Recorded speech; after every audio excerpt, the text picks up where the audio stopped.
Sir, इसने पहली बार देखा। मैं यहाँ से गुजर रहा था सर, तो बच्चे के रोने की आवाज सुनी।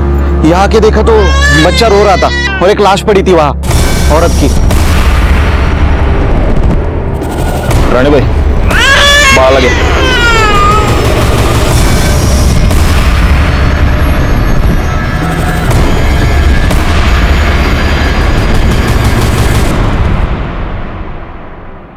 गला घोंट कर मारा गया है। गले पर निशान देख रहे हो? कुछ पता चला ये कौन है? जी सर, पता किया। ये प्रोस्टिट्यूट है, हाईवे पे धंधा करती थी। बैकवर्ड, पिछले हफ्ते में जिस औरत की डेड बॉडी मिली थी वो भी तो प्रोस्टिट्यूट थी। जी सर। ठीक है, फॉरेंसिक को बुला और इसकी लाश पोस्टमार्टम के लिए भेज दो। सर।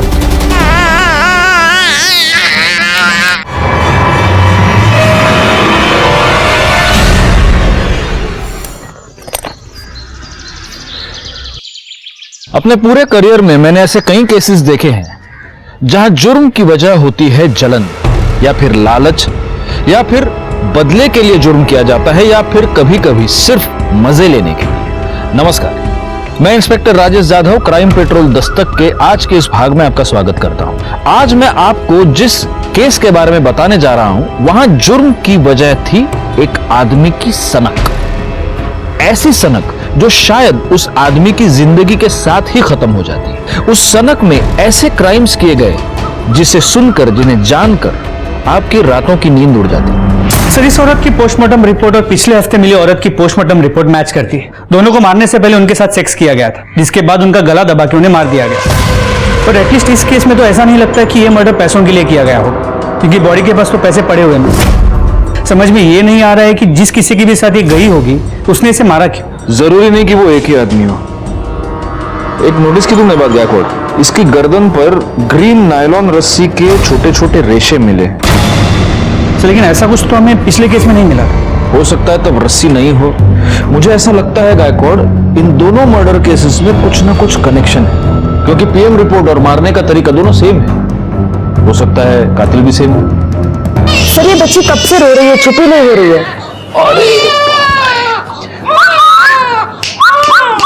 अरे ए सोनू, इकडे बघ, इकडे बघ, इकडे बघ। अरे अरे अरे हंसी। माँ की गोद की आदत पड़ गई है इसको। गायकवाड़, एनजीओ वालों को बोल दो कि इसको आकर ले जाए। जी सर, बता दिया।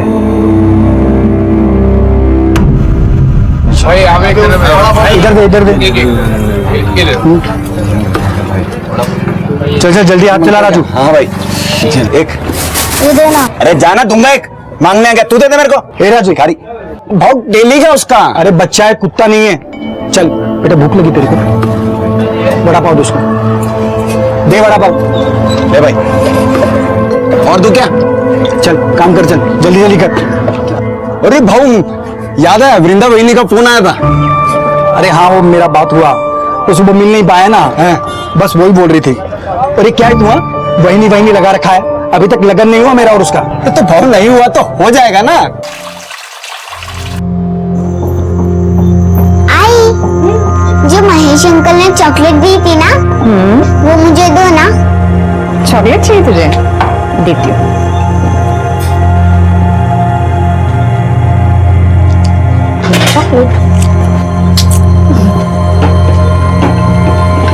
आजकल बहुत ख्याल रख रहा है तुम दोनों का महेश। अच्छा लगता है मुझे महेश, हम दोनों का बहुत ख्याल रखता है। इतना ही ख्याल रखता है तो उसके घर क्यों नहीं चली जाती, यहाँ पे क्यों पड़ी है?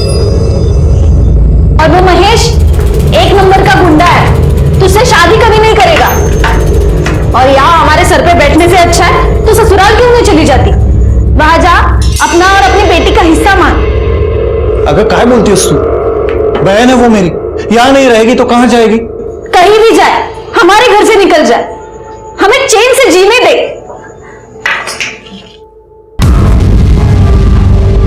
लो, नाम लिया और हाजिर हो गए। इन्हें लेने आए हो, लेके जा, जा।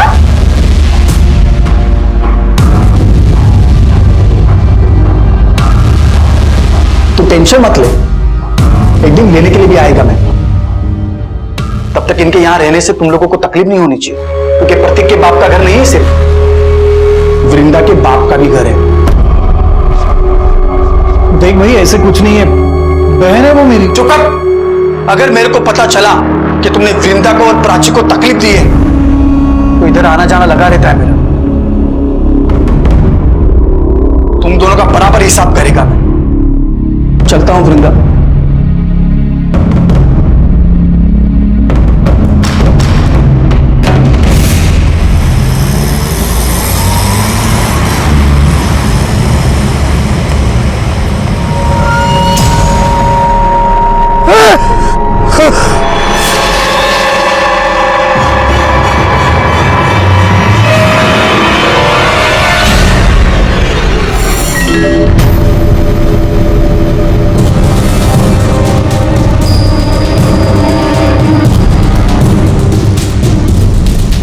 गले पर निशान देख रहे हो? इसको भी गला घोंट कर मार दिया गया।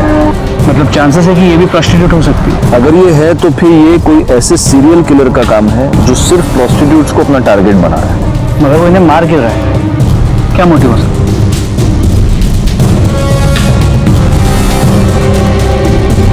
फिलहाल इसकी लाश को पोस्टमार्टम के लिए भेज दो और उनको बोलना जरा जल्दी भेजे रिपोर्ट। सर,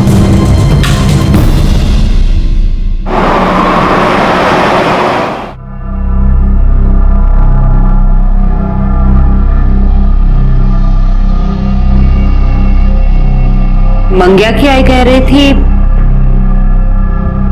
आज हाईवे पे एक और औरत की लाश मिली। चांदनी, हसीना और अब पिंकी। ऑफ कोर्स ये इनके असली नाम तो नहीं होंगे।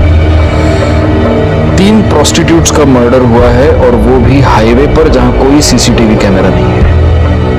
बहुत ही प्लानिंग से ये सब कर रहा है गायकवाड़।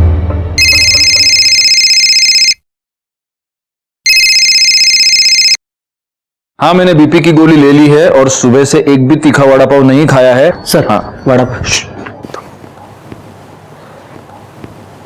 हाँ, टीवी क्या है टीवी पे? हाँ, रुको रुको देखता हूं। हाईवे पर एक के बाद एक 3 देह व्यापार में लिप्त औरतों की लाश मिली है। कातिल बड़े ही चालाकी से अपने काम को अंजाम दे रहा है। पुलिस हाथ पर हाथ धरे बैठी है। तकरीबन 10 दिनों में 3 औरतों का कत्ल हुआ है और पुलिस है कि उनके कान पर जूं तक नहीं रेंग रही है। मैं कैमरामैन आकाश के साथ लाइक खान। काम संभली है जबड़ी। चलो चलो, टीवी बख्तर। शोभा, ये बताने के लिए फोन किया तुमने मुझे? अरे बाबा, रिपोर्टर अपना काम कर रहा है, मैं अपना काम कर रहा हूं। हाँ चलो, रखो फोन अभी। हाँ, अरे तुम्हारी कसम, मैंने सुबह से एक भी वड़ा पाव नहीं खाया है। हाँ हाँ चलो, अरे रखो बाबा, रखो। हाँ चलो, ओके ओके बाय। अरे सर, क्या है? अभी तो आपने कसम खाई है। हाँ तो सुबह से एक भी वड़ा पाव नहीं खाया, ऐसी कसम खाई है मैंने, अभी खा रहा हूँ। सर, हाँ, पिंकी की पोस्टमार्टम रिपोर्ट। सर, फिर से वही, मारने से पहले उसके साथ सेक्स किया गया था और गले पे ग्रीन नायलॉन की रस्सी के रेशे मिले। मतलब मर्डर वेपन एक ही है, ग्रीन नायलॉन की रस्सी।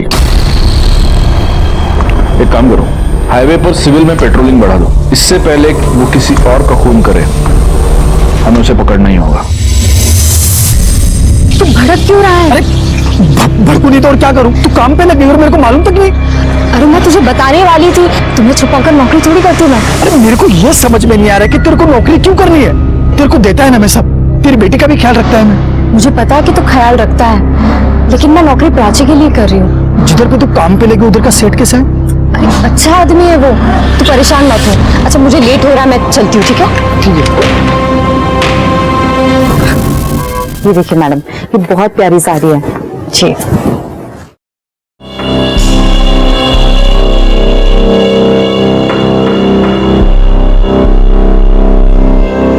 अब पैसे काउंटर पे दे दीजिए।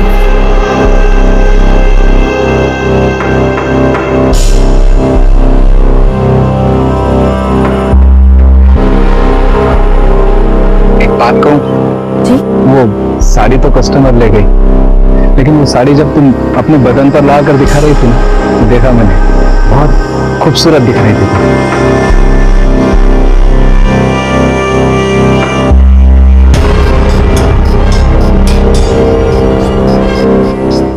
वैसे सोचता हूँ वैसी सेम साड़ी तुम्हें गिफ्ट दे दूँ, पर अगर मैं तुम्हें साड़ी गिफ्ट दूंगा तो तुम्हें भी तो मुझे कुछ देना पड़ेगा ना, समझ रहे हो ना? पगार भी बढ़ा दूंगा।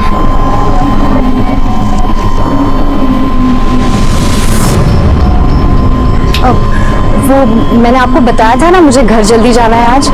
मैं जाऊँ क्या? हाँ हाँ जाओ ना, लेकिन जो मैंने कहा ध्यान में है ना?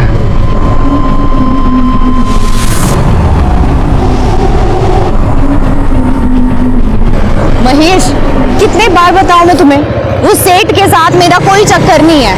मैं बस अपने काम से काम रखती हूँ। देखा तेरा काम से काम में कैसे दांत फाड़ फाड़ के हंस रही थी तू। वो कुछ नहीं है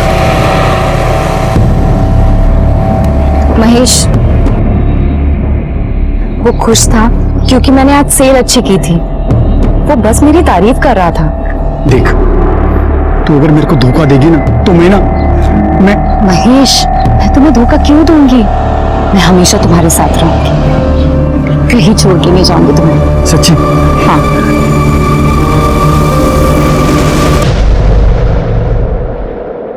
दीपा, ए दीपा, सुन तो, या देख दीपा, अच्छी तरह से बता रही हूँ, तेरी वो विधवा ननद वहाँ गली में उस महेश के साथ गुलछर्रे उड़ा रही है। अच्छा दिखता है ये? आखिरी बार समझा रही हो? ये सब यहाँ नहीं चलेगा, अच्छे से समझा दो उसको। बहुत हो गया अभी, और नहीं सहन कर सकती मैं। बहुत सहन कर नहीं। दीपा, अरे मेरी बात सुनो, इतनी छोटी बच्ची लेके कहाँ जाएगी ये? जहाँ जाना है जाए, और वो है ना उसका यार महेश, वो देख लेगा। दीपा मेरी भांजी है वो। चलो बेटा, हो गया। अरे वो छोटी बच्ची है। चलो चलो चलो, बहुत हो गया, बहुत सुन लिया मैंने। दीपा मेरी बात सुनो, मैंने बहुत सुन मेरी लिया। बहन है ये। बिल्कुल। दीपा,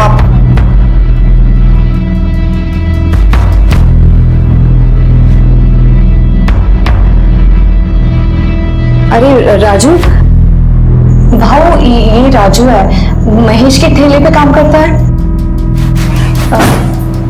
हाँ, क्या है राजू?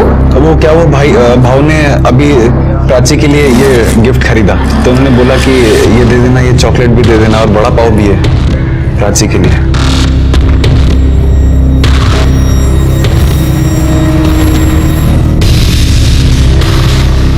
मैं चलता हूँ। देखा, अब ये और इसका यार हमें हमारे घर से कब निकल देगा ना, पता भी नहीं चलेगा। बहुत हो गया ये।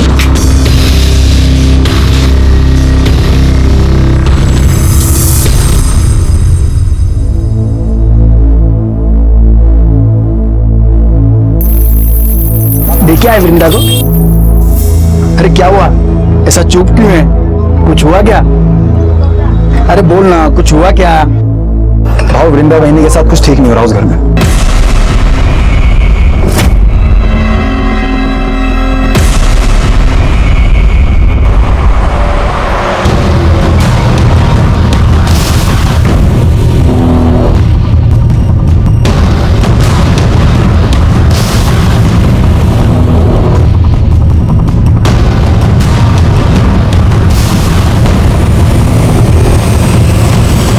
कितनी अच्छी फिल्म थी ना। हाँ। कितने दिनों बाद ऐसे बाहर निकले हम लोग। कितना अच्छा लग रहा है, वरना तुम्हारी बहन, उसने तो जीना हराम करके रखा है हमारा। तुम क्यों सोचते हो उसके बारे में ऐसे? महेश, अरे मार क्यों रहा है इनको? अभी तो सिर्फ थप्पड़ मारा है, इसके आगे सोच भी नहीं सकता कि मैं क्या करेगा। समझा दे तेरी बाइकों को कि अगली बार वृंदा के सामने ऊंची आवाज में बात हुई की ना, काट के इधर ही गाड़ देगा मैं तुम दोनों को, समझा ना?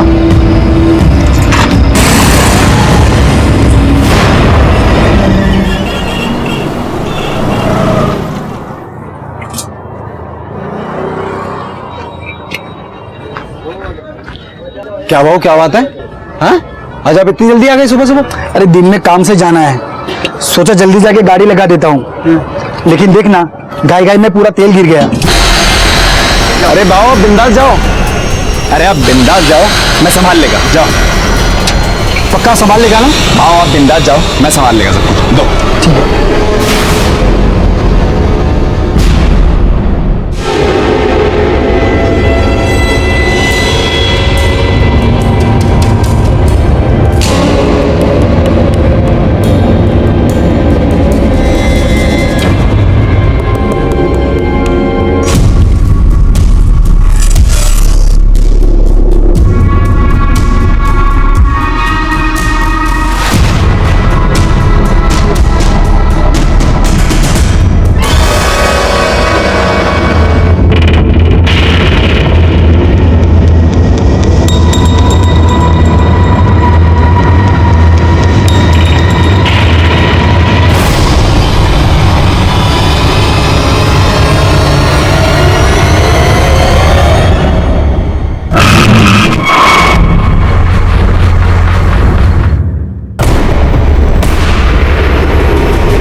वालों को इन्फॉर्म करो कि बच्चे को लेकर गए।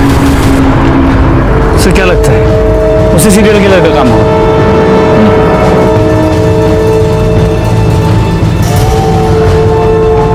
या तो वो हमसे 2 कदम आगे चल रहा है या हम बहुत स्लो है।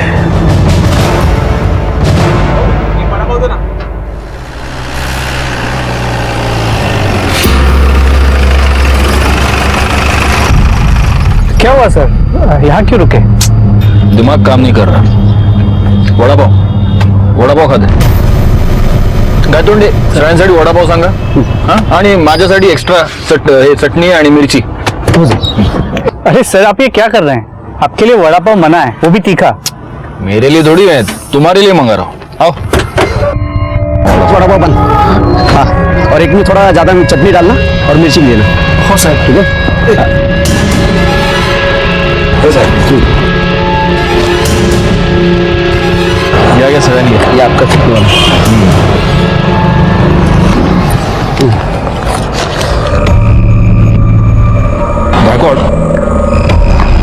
इस औरत के गले पर जो रस्सी के निशान थे उसमें भी अगर हमें वो ग्रीन रस्सी के ट्रेसेस मिलते हैं और अगर इस औरत के साथ भी मारने से पहले सेक्स किया गया है तो ये कंफर्म उसी सीरियल किलर का काम है। और शायद इस सीरियल किलर को पता चल गया कि हमने ये सायन पनवेल हाईवे पे पेट्रोलिंग बढ़ा दी, इसलिए उसने अपना अगला शिकार ये पनवेल खपोली हाईवे पे ढूंढा है। लेकिन अगर ऐसा है तो इसका मतलब ये कि वो आदमी यहीं का आसपास का लोकल आदमी है, इसीलिए उसे हमारी हर मूव के बारे में पता चलता। पैसे दिले तो सर, चलो चलो बैठो बैठो।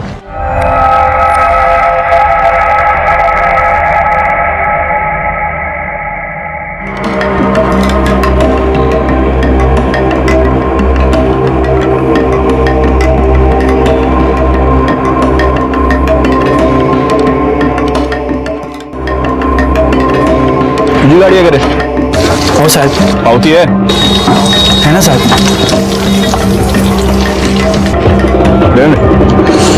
अच्छा बना दे वड़ा पाव, क्वालिटी मेंटेन रखना। जी सर। वड़ा पाव महेश, वड़ा पाव।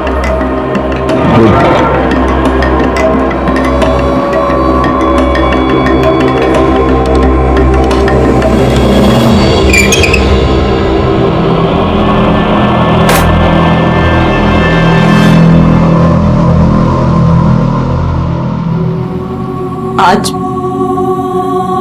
फिर तो किसी को मार दिया? हाँ, सबको मार देगा मैं, सबको मार देगा मैं। बस कर अब, बहुत हो चुका। किसी को नहीं छोड़ेगा मैं, सबको खत्म कर देगा मैं। चला।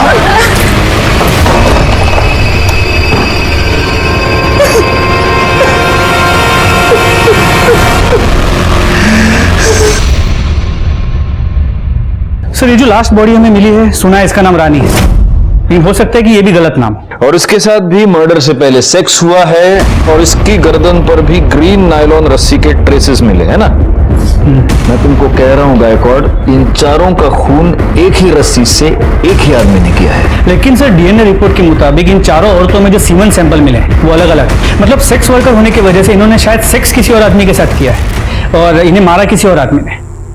मुझे समझ में नहीं आ रहा, इसका मोटिव सेक्स नहीं है, इसका मोटिव लूटपाट नहीं है क्योंकि पैसे इनकी बॉडी के पास ही मिलते हैं, तो फिर इसका मोटिव क्या है? वो क्यों मार रहे हैं इन औरतों को? और हमारे पास कोई क्लू नहीं है। सर फोरेंसिक रिपोर्ट से एक नया क्लू मिला है। इस रानी के गले पे, हाथ पे और गले पे जो ग्रीन रस्सी के रेशे मिले हैं उस पे कुकिंग ऑयल मिला है। मतलब जिस रस्सी से रानी का गला घोटा गया उस पे कुकिंग ऑयल लगा हुआ था, जो खुद को बचाते हुए और गला घोटते हुए रानी के गले और हाथ पे लग गया। और ये कुकिंग ऑयल भी वो है जो बार बार यूज किया गया है। बार बार यूज किया हुआ कुकिंग ऑयल। गायकवाड़, ये रस्सी जरूर किसी ऐसे आदमी की है जो फ्राइड फूड बेचता है। वो नहीं होता, वो ठेला वेला बांधने के लिए रस्सी नहीं यूज करते ये लोग। एक काम करो, पनवेल से लेकर कामण के बीच में जितने भी ये वड़ा पाव वाले, भजिया वाले, चाइनीज वाले, फरसान वाले, जितने भी ठेले वाले, उन सब के ठेले चेक करो और देखो कहीं पर ग्रीन नायलॉन की तेल लगी हुई रस्सी मिलती है क्या। लेकिन सर सिर्फ पनवेल में ही 500 से 600 ठेले हैं। हमारे पास दूसरी कोई चॉइस है? अंग्रेजी में एक बहुत अच्छी कहावत है Gaikwad, beggars can't be choosers.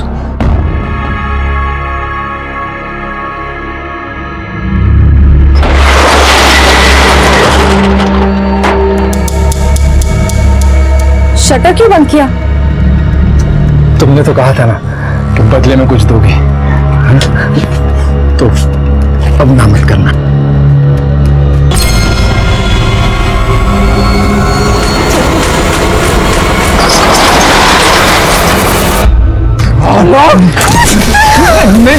हाथ कैसे लगाए तुम? हाथ कैसे लगाए? मैं गलती हो गई, मैं गलती मैं क्या देगा तेरे को? एकदम कर देगा तेरे को मैं। वापस नहीं, छोड़ दो उसे। वापस नहीं करेगा। छोड़ दो उसे। वापस नहीं। क्या नशा करता है तू? तू निकल बिरजा। ना? बोला था ना मैं, बोला था ना नौकरी करने की जरूरत नहीं है। देखा ना क्या हुआ, जबरदस्ती कर रहा था वो हरकत। अरे तेरे को लाख बार समझाया कि ज्यादा हंसने बोलने का नहीं। प्रॉब्लम सिर्फ उसकी नहीं है, तुम सारे आदमी एक जैसे होते हो। एक अकेली औरत देखी नहीं कि सहारा देने के नाम पे उसका फायदा उठाने की कोशिश करते हो। जिसे देखो वो मेरी लाइफ को कंट्रोल करने में लगा पड़ा है। घर में वो वही नहीं है, दुकान में वो गिरीश और यहाँ तुम। मुझे नहीं रहना है, मैं जा रही हूँ। सुन, तू तब भड़क को रही है। क्या क्या मांगता क्या है तेरे को? बोल, मैं करेगा ना तेरी मदद। बोल, क्या मांगता तेरे को? तो लगता क्या है मेरा? हम दोनों का रिश्ता क्या है? रिश्ता मांगता है? मैं करेगा तेरे साथ शादी। क्या बोलती हूँ? तो सचमुच मेरे साथ शादी करेगा? तू सिर्फ हाँ तो बोल, मैं कभी भी तेरे घर रिश्ता लेकर के आ जाऊंगा। और वो तेरी एड़ी वही नहीं है ना, वो खुशी के मारे नाच उठेगी कि चलो अच्छा हुआ पीछा छूटा। अरे अब तो हंसो पहुंच लेना। अरे हंसना, अभी करेगा ना मैं तेरे साथ शादी।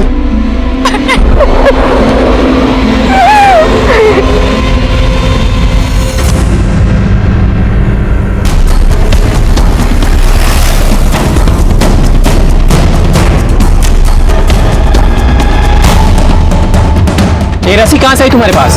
साहब वो मैंने कुछ दिन पहले खरीदी थी। प्लास्टिक बांधना पड़ता है ना, नहीं तो बारिश में पानी अंदर आ जाता है, इसलिए। शिरके, जी सर। ग्रीन नायलॉन की रस्सी ढूंढनी है, पीली नहीं। Okay sir. साहब मैं तो इधर भाखड़े पर ही था, ये रस्सी तो बहुत पुराना हो गया है, मेरे को नया लेने का था। कहीं ऐसा ना हो कि अभी बांधा और अभी टूट जाए। उसमें से थोड़ा सैंपल के लिए हम लेके जा रहे हैं, ठीक है? ठीक है साहब। सर हम लोग यहाँ तक आए हैं तो जादव सर के लिए एक महेश का वड़ा पाव लेते हैं, चटनी डाल के। ठीक है, चलेगा। गौली, शिरके, तुम लोग बाकी की दुकानें चेक करो।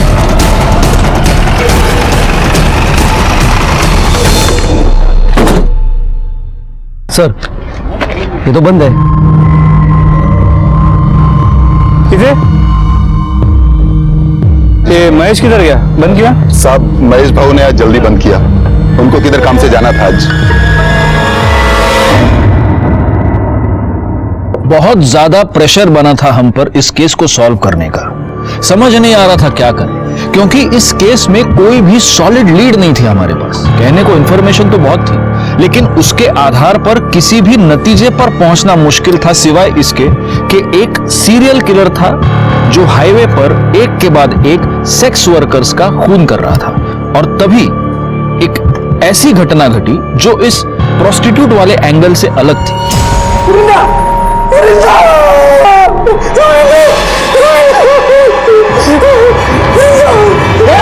क्या कर रहा है? क्या कर रहा है? वृंदा? वृंदा? वृंदा? वृंदा? दीपा, वृंदा को किसी ने मार दिया। वृंदा को क्या हो गया है? तुम्हें अंदर किसने बंद किया? मैं अंदर खेल रही थी और बाहर से किसी ने कड़ी लगा दी। अरे वो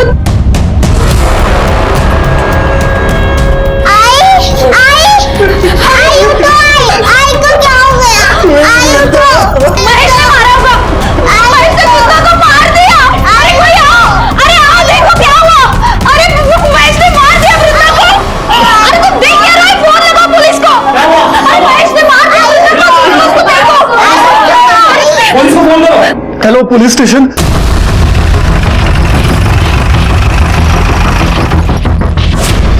चलिए हटिए।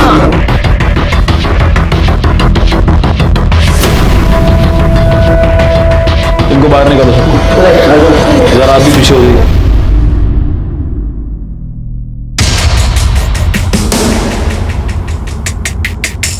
बैकवर्ड।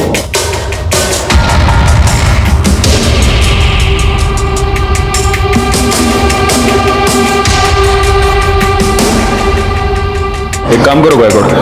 पंचनामा करो और बॉडी को पोस्टमार्टम के लिए भेज दो और फॉरेंसिक टीम को भी बुला लो।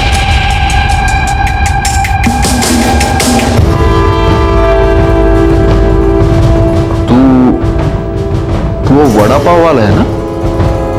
तू यहाँ क्या कर रहा है? साहब, किसी ने मारा वृंदा को। हम घर आए तो ये यही था। मैंने नहीं मारा है सर, मैंने नहीं मारा है, लेकिन जिसने भी मारा है ना उसे छोड़ेगा नहीं, मैं नहीं छोड़ेगा मैं।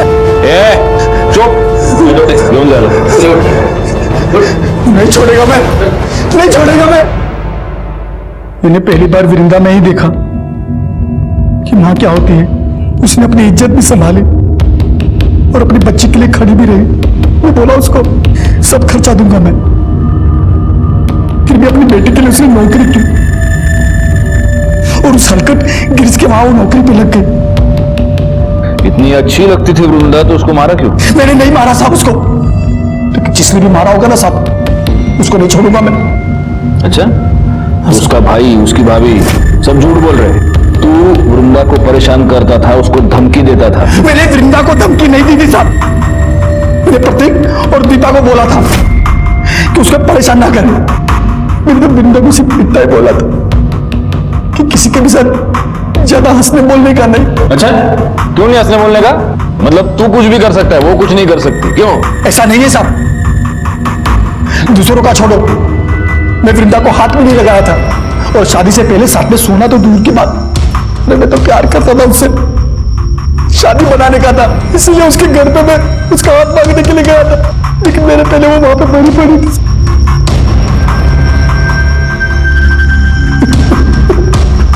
हाथ मांगने गया था? हाँ साहब, करीब 2 बजे के आसपास वृंदा का मेरे को फोन आया था। हाँ हेलो महेश, आज तुम शाम को 4 बजे घर आ सकते हो? अरे शाम को कैसे आएगा मैं, इधर धंधा कौन संभालेगा? शादी की बात करने के लिए तुम एक दिन जल्दी दुकान बंद नहीं कर सकते? क्या तुम मेरे को शादी के लिए बुला रही है? मैं गाड़ी बंद करके घर गया, कपड़ा बदली किया, उसके घर के लिए निकला। जब घर जाके देखा तो वो पहले से मरी पड़ी थी साहब। कितने बजे पहुंचा उसके घर? 4 बजे पहुंचा होगा साहब, तब तक वो मर चुकी थी। मैंने कुछ नहीं किया साहब, आपको पूछना है तो राजू से पूछ लो साहब। चल चल, मैंने मान लिया कि तूने वृंदा को नहीं मारा। किसने मारा? उसके भाई और भाभी ने मारा होगा साहब, क्योंकि उनको लगने लगा था कि वृंदा उन पे बोझ बनती चली जा रही है, और उन दोनों ने भी नहीं मारा होगा ना साहब, तो उस हरकत गिरीश ने मारा होगा उसे। सर ऐसी कोई बात नहीं, किसी ने आपको मेरे बारे में गलत बोला है, मैं उससे बहुत अच्छे से बात करता था। ये अच्छा है, तेरी दुकान में सीसीटीवी है, दिखा फुटेज, दिखा, सब पता चल जाएगा किससे कैसे बात करता था। इसमें ये क्या, चेक करो। पासवर्ड क्या है? सर अरे पासवर्ड क्या है? सर वो मुझे अच्छी लगती थी, लाइन भी देती थी मुझे, तो मुझे लगा सब। तेरी दुकान में ग्रीन कलर की रस्सी? ग्रीन क्यों सर? तू नहीं बताएगा। गायतोंडे सर, जरा शोधा सगळीकडे, देखो रस्सी मिलती है क्या? नहीं है सर। वैसे काफी रंगीन, काफी शौकीन आदमी लगता है तू। हाँ, उधर तो जाता होगा। किधर सर? उधर प्रोस्टिट्यूट्स के पास। अरे नहीं सर, मैं वैसा आदमी नहीं हूँ। वैसा आदमी नहीं है? नहीं सर। तो वैसा आदमी है? हाँ, मतलब 1-2 बार गया हूँ। हाँ, 1-2 बार गया है, और वहां जाने के बाद उनका खून भी किया है। सिर्फ 4 को मारा है, और को भी मारा? अरे नहीं सर, मैंने किसी को नहीं मारा है। सब पता चल जाएगा। गायतोंडे सर, सापड़ लेगा? नहीं सर, दुकान चेक कर लिए और काउंटर भी देख लिए, कहीं ग्रीन कलर की रस्सी नहीं मिली। बोला ना सर, नहीं है सर कुछ। ठीक है, चला। तो इसे नहीं बताएगा, तेरे को है ना एक दिन हमारे यहाँ पे बुला के पूछूंगा। सर, एक बार रस्सी के लिए इस महेश के वड़ा पाव के स्टॉल को चेक कर लेता हूँ। कर लो। पूरी गाड़ी को अच्छे से चेक करो, देखो ग्रीन रस्सी मिलती है क्या।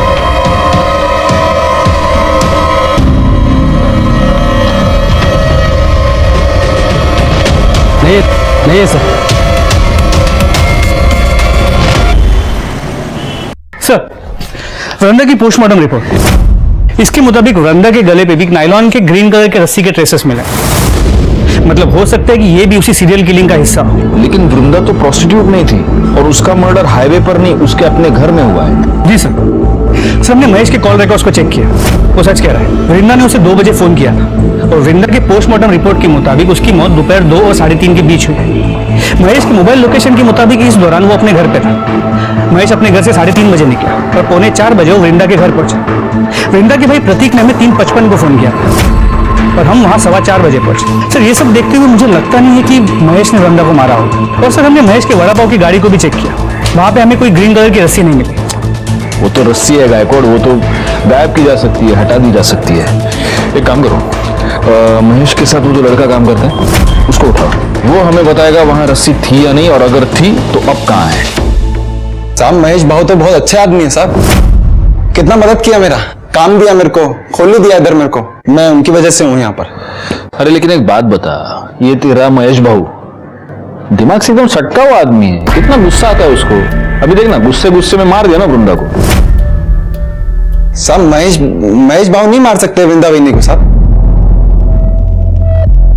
मतलब वो तो उल्टा चाहते थे उनको, ऐसा मतलब प्यार करते थे। कितना कुछ किया उन्होंने उनके लिए, मैंने देखा मेरे सामने कितना कुछ किया, कितना कौन का। हाँ मैंने देखा। ठीक है जा तू। अरे राजू सुन, इधर आना, इधर। हाँ साहब। मेरे को एक बात बता, उस दिन गाड़ी बंद करके तू किधर गया था? मैं अपनी खोली में गया साहब, बंद किया, खोली में चला गया। तो रस्सी लेके गया तू? रस्सी? ऐसे घबरा क्यों रहा है? मेरे को रस्सी के बारे में पूछ रहा हूँ, सांप के बारे में नहीं पूछ रहा। नहीं घबरा नहीं रहा साहब मैं। कौन सी रस्सी? रस्सी रे, वो तुम लोग ठेला वेला बांधने के लिए रस्सी, बारिश वारिश आती तो टपरी बांधने के लिए रस्सी यूज करते हैं ना, वो लेके गया तू? वो तो साहब वो रस्सी नहीं मिल रही, वो तो मिल नहीं रही, तो ढूंढा नहीं? मैं पूछा साहब आसपास के, मैंने दुकान वाले से भी पूछा, मैंने ठेला लगाते हैं ना उनसे पूछा मैंने, किसी को मालूम ही नहीं साहब रस्सी कहाँ गई। क्या बात कर रहा है गायकवाड़, एक गरीब आदमी की रस्सी गायब हो गई, क्या कर रहे हो गायतोंडे? रस्सी गेली। चल ठीक है, देखते।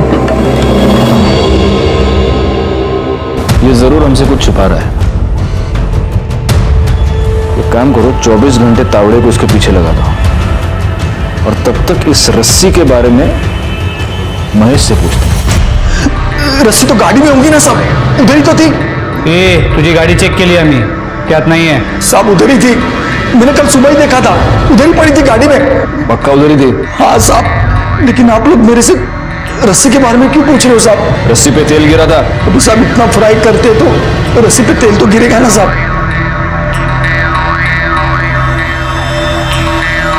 साहब अभी तो आपको पता चल गया ना मैंने कुछ नहीं किया है साहब, फिर तो मेरे को छोड़ दो साहब। और साहब मैंने कुछ नहीं किया है साहब। सर गिरीश के कॉल रिकॉर्ड्स। सर इस कॉल रिकॉर्ड के मुताबिक वृंदा के मर्डर के वक्त, मतलब दोपहर को 3:20 से 3:35 के बीच, ये गिरीश वृंदा के घर के आसपास ही था। उतला देना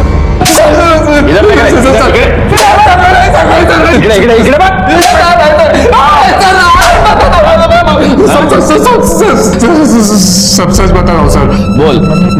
मैं कल गया था वृंदा के घर सर, उससे माफी मांगने गया था और उसे वापस जॉब के ऑफर देने, क्योंकि वो मुझे अच्छी लगने लगी थी, उसको मिस कर रहा था सर मैं। पर मैं जब उसके घर के पास पहुंचा तो मैंने एक आदमी को वहां से भागते हुए देखा। दरवाजा खुला था सर, जब मैं अंदर गया तो देखा वृंदा जमीन पर मरी पड़ी है। मैं बहुत डर गया था सर, इसीलिए पहले झूठ बोला। मिर्ची लेके आओ, मिर्ची। ये अभी मिर्ची खा के ही सच बोलेगा। अरे सर आप मिर्ची क्या, मुझे गोली भी मारेंगे तो मैं यही बोलूंगा सर, क्योंकि यही सच है। तूने किसी को भागते हुए देखा? किसको देखा? हाँ वही आदमी था जिसने तेरे साथ झगड़ा किया था वृंदा के ऊपर से? नहीं सर, कोई दूसरा था। अरे दिखता कैसे था बोलना। सर 24-25 साल का आदमी था, लंबी नाक की पतली दाढ़ी थी सर, दुबला पतला था। ये था? हाँ सर यही था।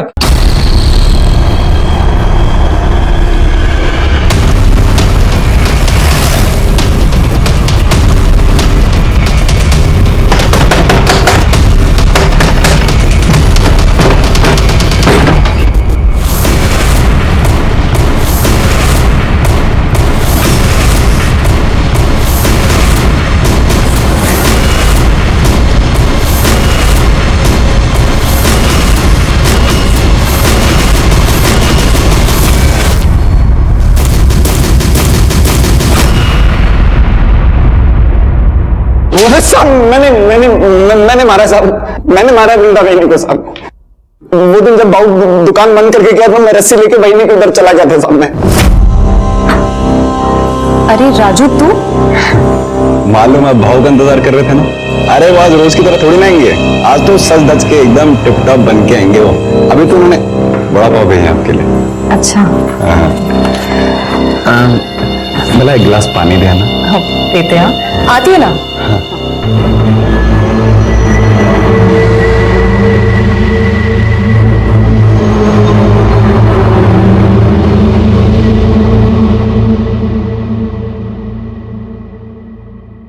अरे ये कहाँ गया?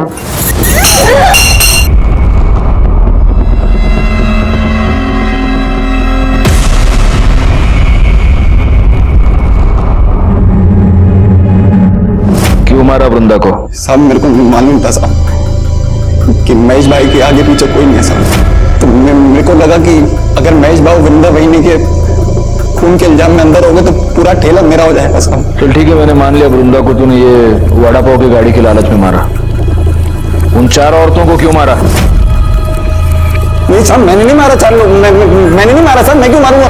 झूठ बोल रहा है। अरे साहब मैं झूठ नहीं बोल रहा, मैं तो सच बोल रहा हूँ। मैं एक भाव में मारा। मेरे को मालूम है साहब वो रस्सी लेके हमेशा जाते थे सर किधर को भी। मैं सोचता था किधर जा रहे रस्सी लेकर, एक दिन तेल गिर गया उसके ऊपर। साहब वो निकले, मैं उनके पीछे पीछे गया, मैंने अपनी आंखों से देखा था। उस दिन मेरे को मालूम चला साहब कि हाईवे पे जितनी भी धंधे वाली मरी है उनको भाव ने मारा। मेरे को तभी आइडिया आया साहब। मेरे को लगा कि मैं उस रस्सी से मैं। अरे तो तेरे को ये आइडिया नहीं आया कि अगर तू ये बात हमको बताता तो महेश वैसे भी अंदर जाता, फिर सारा धंधा तेरा हो जाता? ये समझ में नहीं आया तेरे को? साहब मेरी मदद मारी गई थी। मैं साहब मेरे को लगा कि हो जाएगा। मैं पागल आदमी, गरीब आदमी, मेरे को लगा साहब मैं सच कह रहा हूँ साहब।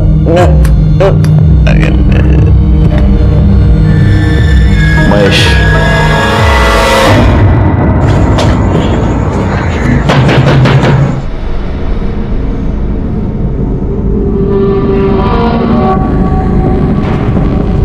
मेरे को मालूम था ये दिन जरूर आएगा, पर महेश कभी मेरी बात सुना ही नहीं।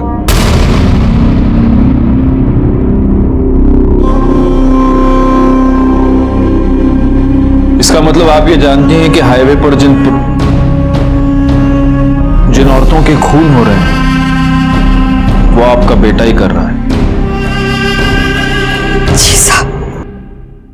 तो आपने ये बात कभी पुलिस को बताई क्यों नहीं? अब बेटा है मेरा, मैं कैसे बता दे?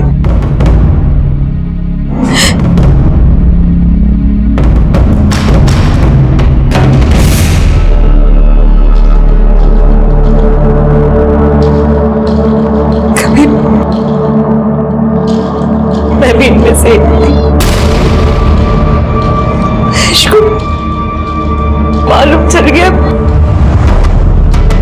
तब से मुझसे नफरत करता है। क्या कर रहा है महेश? सब कुछ मालूम है ना तुझे, फिर क्यों शादी करके उस लड़की की जिंदगी बर्बाद कर रहा है? चुप कर, उसके लिए मैं है, वो तेरी तरह नहीं है। वो मर भी जाएगी ना तब भी खुद को नहीं बेचेगी। और एक तू है, चल जान देना, तू क्या समझेगी साली? तो हमेशा मेरे को बोलता रहता है ना, हाँ?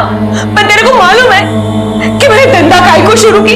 अस्पताल में था तू, डॉक्टर बोला अगर इसकी जान बचाना है तो इंजेक्शन लगाना पड़ेगा।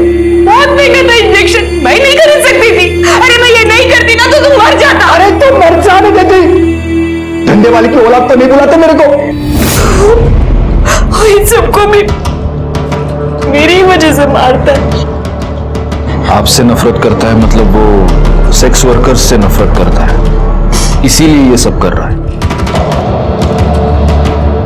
आपने उसे छोड़ा तो वो आया था घर में।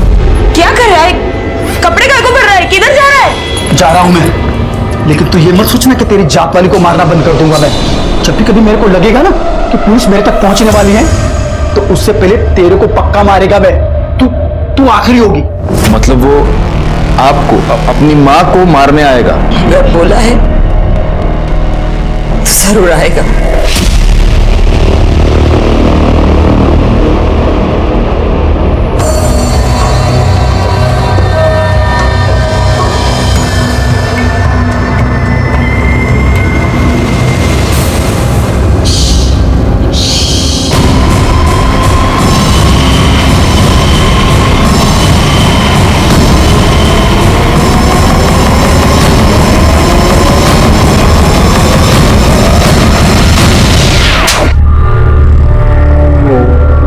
18 साल का हुआ जब मेरे को मालूम पड़ा कि मेरी आई क्या काम करती है। तुझे पता है तेरी आई क्या काम करती है? तेरे घर पे कपड़े और खाना लाने के लिए पैसे कहाँ से आते कभी सोचा है? क्योंकि तेरे तो बाबा भी नहीं है। मुझे इतना पता है कि मेरी आई काम करती है, तो वो काम करके जाते होंगे। देखना है तुझे? चल तुझे दिखाता हूँ।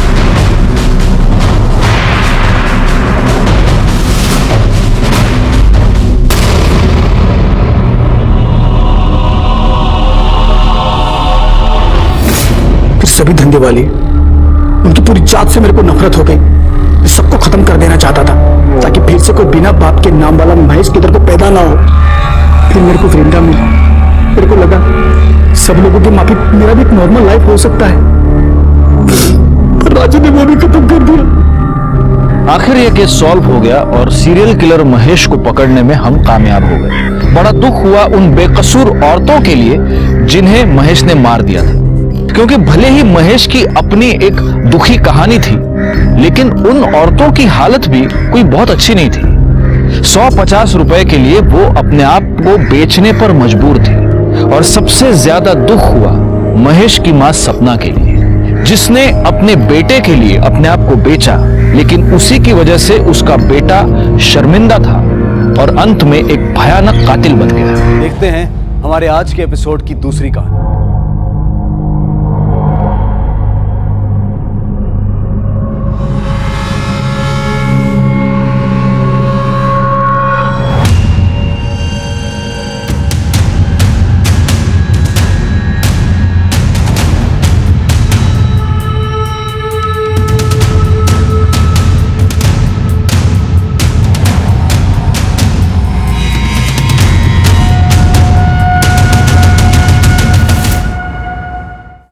नमस्कार, मैं senior inspector Himanshu Rawat crime petrol Dastak में आपका स्वागत करता हूं। एक बहुत ही खतरनाक केस आया था हमारे पास। किसी का मर्डर किया गया था पूरी मास्टर प्लानिंग के साथ। किसने किया था ये मर्डर, क्यों किया था, कैसे किया था, कई सवाल थे। इतनी मास्टर प्लानिंग के साथ मर्डर किया गया था, ऐसा तो पॉसिबल ही नहीं है कि कोई दस्तक ना हुई है। हम भी जानने को बेचैन थे कि इस मर्डर के पीछे क्या राज है। और यकीन मानिए, जितनी विचित्र यह हत्या थी, उससे ज्यादा शॉकिंग इससे जुड़ी हुई कहानी थी।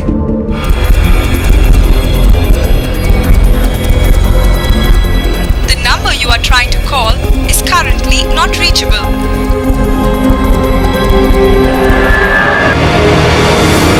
जी अच्छा ठीक है। क्या नहीं मां रीना वहां भी नहीं है। क्या अब?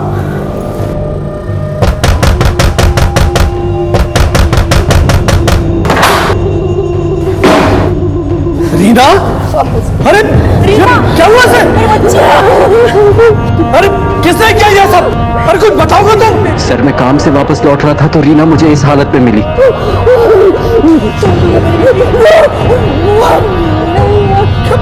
मैंने भी पूछा लेकिन कुछ बता नहीं पा रही है।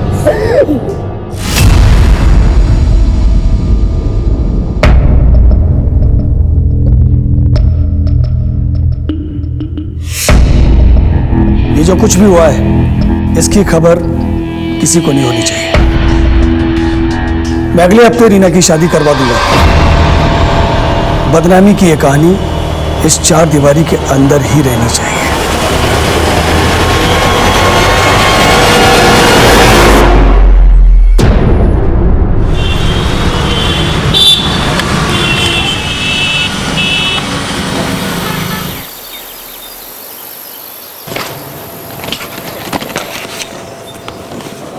अंकिता, लंच तैयार हुआ? हाँ, लाई। आज आप कितने बजे तक आ जाएंगे? वही रोज की तरह 7 बजे। मैं भगवान से प्रार्थना करूंगी कि आज आपका काम हो जाए, प्रॉपर्टी की कोई बड़ी डील फाइनल हो जाए। काम प्रार्थना से नहीं, कोशिश से बनता है। चलता हूं।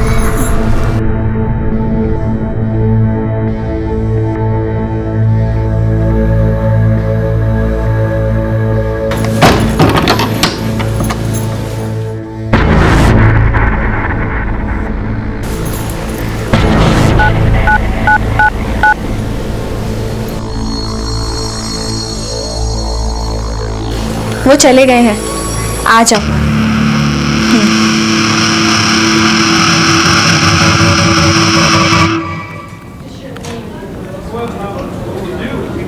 हाँ बेटा, मैंने सारे डिटेल्स भेज दिए, ईमेल चेक कर लेना। सर। हाँ मनीष। सर, ये आनंद सिन्हा है, ये अपनी पत्नी की मिसिंग रिपोर्ट लिखाने आए। बैठिए। सर रीना नाम है इसका। सर आज सुबह घर से निकली थी सेक्टर 29 के मार्केट से सामान लाने के लिए। जब काफी देर तक नहीं लौटी और मैंने कई बार कॉल किया तो उसका फोन स्विच ऑफ आ रहा है। दोस्तों और परिवार वालों से पूछताछ की? सर हमारा कोई दोस्त है ही नहीं। क्या मतलब? कहां से आप? कटवाल गांव। सर रीना का अतीत बड़ा ही अशांत रहा है। कुछ साल पहले रीना के परिवार में आपसी दुश्मनी के कारण रीना का रेप हुआ था। रीना के चचेरे भाई जग्गू ने किया था उसके साथ ये दुष्कर्म। इस हादसे के बाद रीना अपने पिता अमृतपाल के लिए अपमान का दाग बन चुकी थी। मैं अगले हफ्ते रीना की शादी करवा दूंगा। लेकिन रीना और मैं कॉलेज में साथ पढ़ते थे और एक दूसरे से प्यार करते थे, जिसका पता उसके पिता अमृतपाल को नहीं था। हम लोगों ने भागकर शादी करने का फैसला किया और यहाँ आकर शादी कर ली। उसके परिवार वालों ने तुम्हें ढूंढने की कोशिश की या रीना ने अपने माँ बाप से मिलने की कोशिश की? सर रीना ने तो नहीं, लेकिन मैं गया था अमृतपाल से मिलने के लिए, उनसे माफी मांगने के लिए। माफी? अरे मेरा बस चले तो तुझे और रीना को जिंदा गाड़ दूं मैं। सारी दुनिया में मेरा तमाशा बना के मुझसे माफी मांगने आया तू? अरे मर चुकी है रीना, मेरे लिए मर चुकी है। और सुन, चुपचाप निकल जा यहां से और दोबारा यहां आने की गलती मत करना। अगर दोबारा आया तो यहां से जिंदा वापस नहीं जाएगा। निकल यहां से।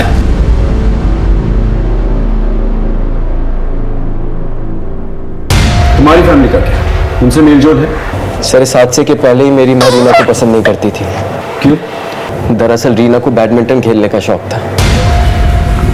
मेरा मैच मिस कर दिया तुमने। सॉरी, अगला मैच पक्का देखूंगा, प्रॉमिस।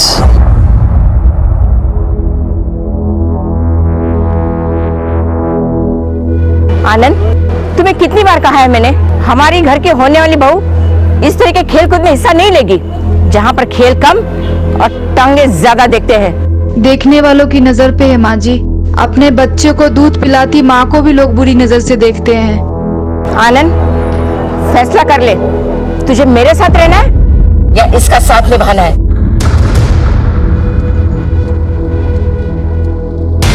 इनसे रीना का मोबाइल नंबर लेके लास्ट लोकेशन ट्रेस करो और मोबाइल की डिटेल्स भी निकालो। जी। आप चिंता मत कीजिए, हम इंक्वायरी शुरू करते हैं। Thank you sir.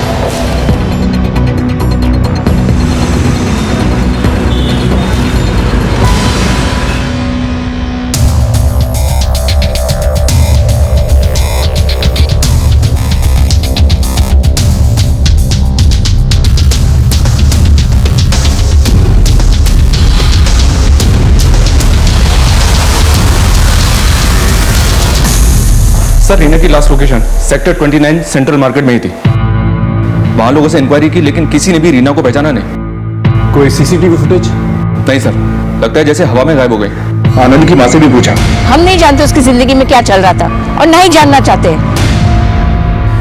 कहीं रीना के लापता होने का कारण उसके साथ वो हादसा तो नहीं? लेकिन सर, आनंद के मुताबिक पिछले 2 साल से रीना अपने परिवार से मिली तक नहीं है। फोन लगा के देखो क्या जवाब है।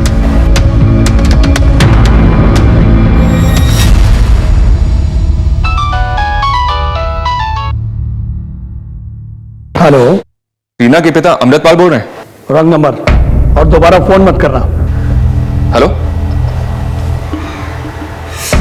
फोन कर दिया सर, दोबारा ट्राई करता हूं।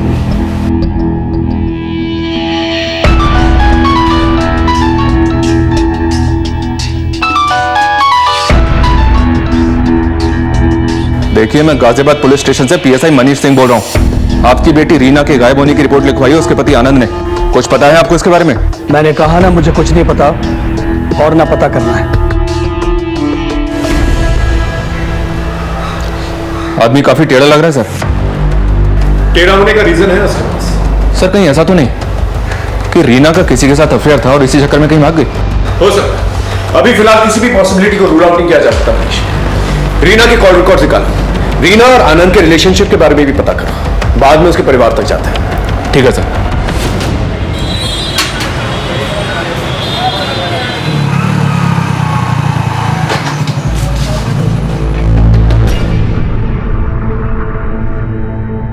गीता कहाँ चली गई?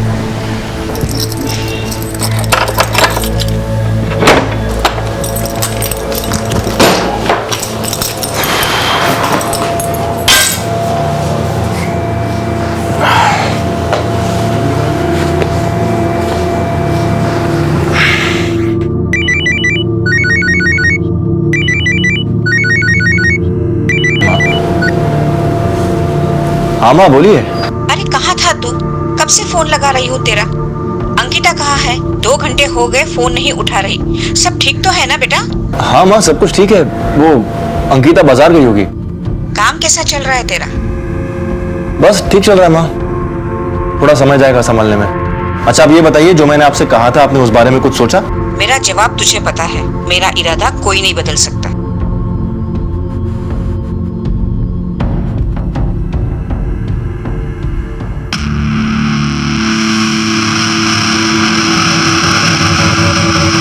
अरे आप आज जल्दी आ गए। अंकिता कहाँ थी तुम? माँ तुम्हें कब से फोन लगा रही है, तुम फोन क्यों नहीं उठा रही हो? वो मैं मार्केट गई थी, फोन चार्जिंग पर लगा है।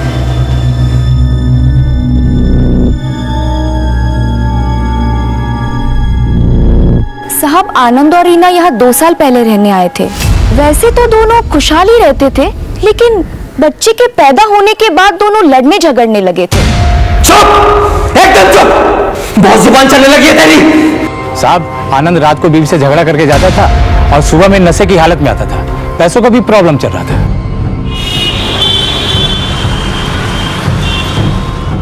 सर। हाँ मनीष, आनंद के पड़ोस में पता किया मैंने, आनंद की शादीशुदा जिंदगी ठीक नहीं चल रही थी। कहीं ऐसा तो नहीं कि इन्हीं हालातों से परेशान होकर रीना कहीं भाग गई?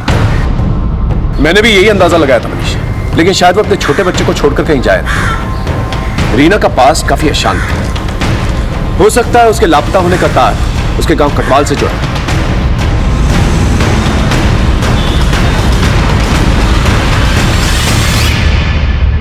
रीना का घर यही है? जी बाबा, पुलिस आई है। पूछो उनसे क्या काम है। कहना है केस के सिलसिले में पूछताछ करनी है। अगर वक्त नहीं है तो समन्स भेज के थाने बुलवा लेते हैं। मैंने आपसे फोन पे ही कहा था कि रीना से ना तो मेरा कोई रिश्ता है और ना ही कोई लेना देना। क्या हुआ रीना को? कालिक पोती थी रीना ने हमारे परिवार के मुंह पर। जग्गू ने उसके साथ जो कुछ भी किया, उसके बाद मैंने उसके लिए एक बहुत अच्छा रिश्ता तय किया था, लेकिन रीना मेरे नाक के नीचे मेरे ही टुकड़ों पर पलने वाले एक मामूली से आदमी आनंद के साथ भाग गई। इतना सब होने के बावजूद आनंद ने रीना को अपना लिया, उससे शादी भी कर ली। वो तो आपके पास माफी भी मांगने आया था। आनंद, उसकी बातों पर भरोसा मत करना। वो मेरे पास माफी मांगने नहीं, जायदाद में हिस्सा मांगने आया था। अगर सीधी तरह से आपने रीना को उसका हिस्सा नहीं दिया ना, तो मुझे कोर्ट जाना पड़ेगा। हाँ, अगर आप रीना को अपनाना नहीं चाहते तो मत अपनाओ, लेकिन उसे उसका हिस्सा तो देना पड़ेगा। अच्छा, तू कोर्ट जाएगा? जा, मुझे जो देना था वो दे चुका हूं। अब तुझे इस घर से सिवाय बेइज्जती के और कुछ नहीं मिलेगा। हम यहाँ रीना की मिसिंग कंप्लेंट की तफ्तीश करने हैं। क्या आप लोग में से कोई जानता है कि रीना कहाँ है? एक बार चली गई सो चली गई, पलट के वापस नहीं आई सर। ठीक है, जैसे आप लोगों को कुछ पता चलता है हमें बताइएगा।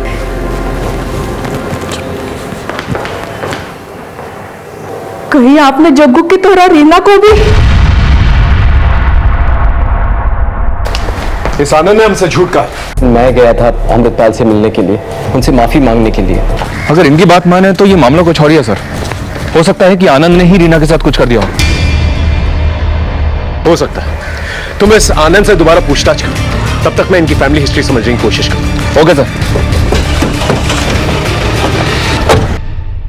सर वो अमृतपाल झूठ बोल रहा है। सर आप तो मिले होंगे ना उनसे, जान ही गए होंगे कैसे लोग हैं वो। सर वो अमृतपाल जमाने जोड़ने के अलावा कुछ नहीं जानता। तहसील में रहकर उल्टे सीधे तरीकों से कितने लोगों की जमीन जायदाद हड़पी है उसने, यहाँ तक कि अपने भाई तक को नहीं छोड़ा। और सर आपको मुझ पे भरोसा नहीं है ना, तो आप गांव जाकर उनकी फैमिली से पूछ सकते हैं।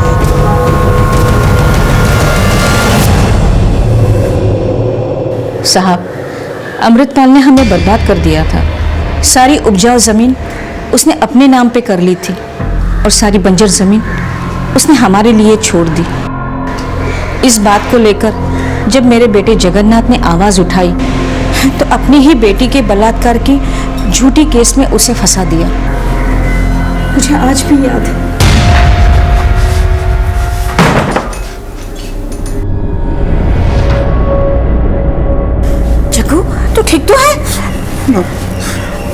माँ वो मेरे पीछे पड़े माँ, वो मुझे मार देंगे।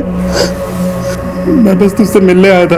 तुझे पता है ना माँ, मैंने रीना का बलात्कार नहीं किया था, मुझे फंसाया गया था। मैं जानती हूँ बेटा।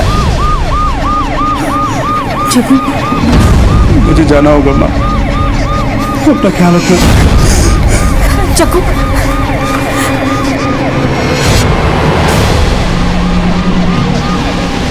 जब वो जेल से बाहर आया तो अमृतपाल ने मुखभरी करके उसे पुलिस के हाथों मरवा दिया।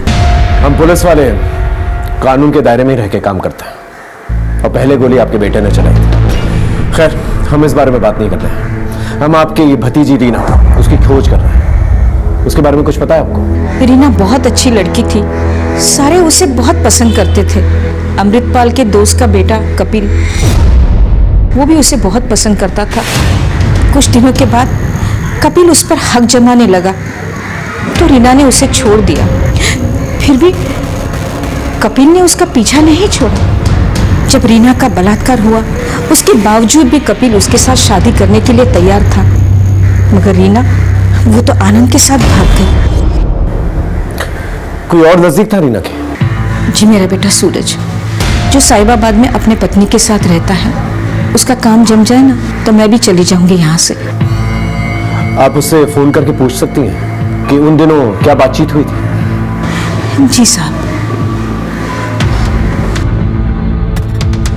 The number you are trying to call is currently switched off. इसका नंबर नहीं लग रहा है साहब। मैं अपनी बहू का नंबर मिलाती हूँ। प्लीज ट्राई कीजिए। The number you are trying to call is currently switched off. इसका भी स्विच ऑफ आ रहा है। ठीक है, आप इनका फोन नंबर और पता हमें दे दीजिए, और उसका फिर उसका नंबर भी दीजिए।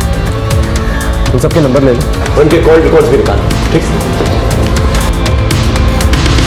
देखा आपने कितनी उलझनें थी इनके रिश्तों में। कोई भी ब्लॉक सीधी नहीं बैठ रही थी, और हम हर एक मिलती लीड के साथ और ज्यादा हैरान होते जा रहे थे। यहां से मैं आपको लेके चलता हूं उस मौका वारदात पे जहां से हमने इस कहानी की शुरुआत की थी।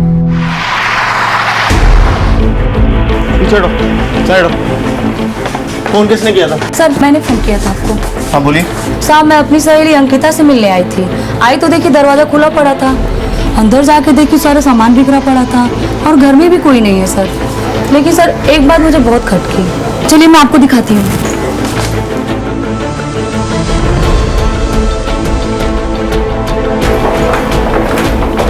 सर, ये दरवाजा अंदर से लॉक है। शुक्ला,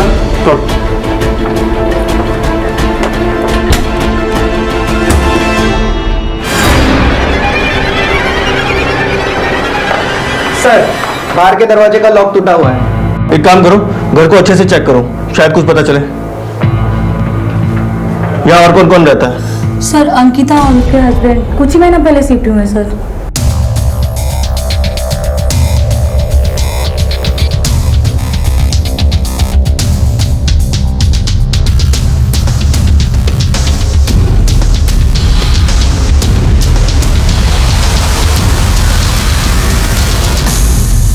इसकी बीवी का है, उसका नंबर है कोई आपके पास? हाँ सर, मैंने फोन किया था, वो अपने मायके में है, बस वो निकल चुकी है सर। ठीक है, आप बाहर वेट कीजिए।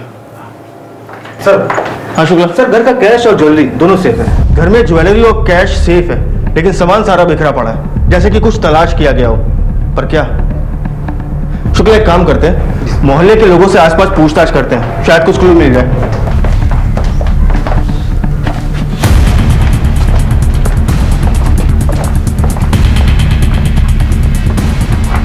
कातिल को हमला करने के लिए ऊंचाई तक चढ़ना पड़ा होगा। सिंह, आसपास चेक करो, देखो कुछ मिलता है क्या। चेक करो।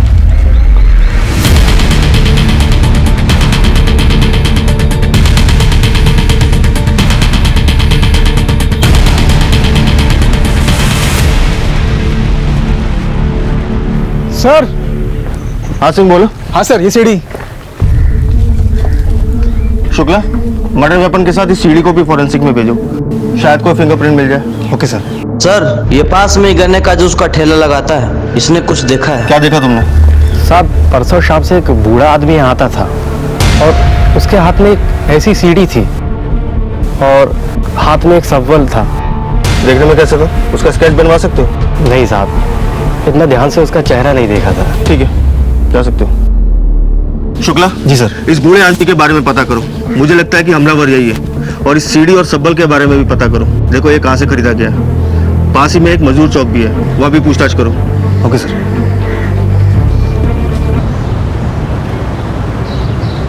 क्या है बे? हाथ पैर तो सलामत है, फिर फोन काहे नहीं उठा रहे हो? 25 लाख का कर्जा बहुत बड़ी बात है बाबू। हम जानते हैं भैया, बस 2-3 हफ्ते और दे दो, हम पूरा पैसा लौटा देंगे। अबे 2-3 हफ्ते में क्या तुम्हारी लॉटरी लगने वाली है? भैया हम कोशिश कर रहे हैं, कुछ ना कुछ बंदोबस्त हो जाएगा। आप तो जानते हैं कि कितनी परेशानी में हैं अभी हम। ठीक है, 3 हफ्ते यानी 21 दिन। अगर 22वें दिन हमारा पैसा नहीं मिला ना तो तोरी नीलामी कर देंगे, समझे? चलो रे। हाँ साहब, मेरी दुकान का ही सामान है। क्या बता सकते हो सामान तुम्हारी दुकान से किसने लिया? कोई बूढ़ा आदमी था क्या?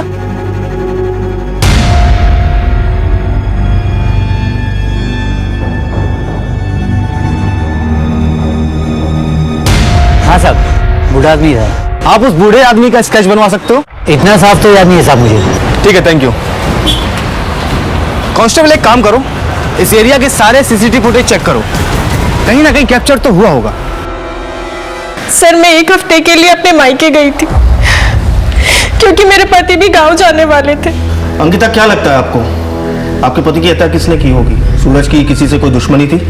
पता नहीं सर, मेरे पति तो बहुत सीधे साधे इंसान थे, प्रॉपर्टी डीलिंग का काम करते थे। लेकिन सर उनका कुछ दिनों से एक समीर नाम के प्रॉपर्टी डीलर से झगड़ा चल रहा था। इनफैक्ट सर उस समीर ने उनको धमकाया भी था। ठीक है अंकिता, अभी आप जा सकती हैं। जरूरत पड़ने पे हम आपको फिर बुलाएंगे। जी सर।